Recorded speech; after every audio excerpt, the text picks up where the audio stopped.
Sa Quezon City, nawalan umano ng preno. Kaya ibinangga ng driver ang minamaneho niyang bus sa isa pang bus na dumaraan sa EDSA Carousel. Nakatutok si June Veneracion. EDSTAR, inalaro yung barrier dito sa may Main Avenue. Wasak ang bahagi ng Center Island na ito sa EDSA Bus Carousel bago mag Main Avenue sa Cubao, Quezon City matapos banggain ng isang bus kaninang umaga. Ayari pre, naantok.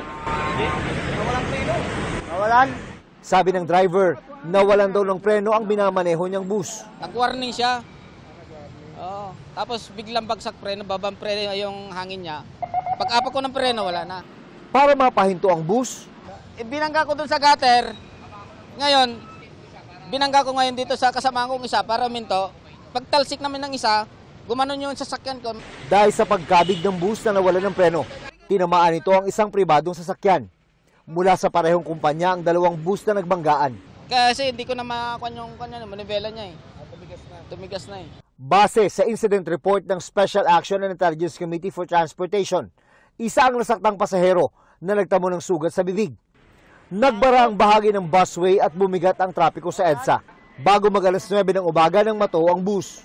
Para sa GMA Integrated News, June Veneracion, nakatutok 24 oras.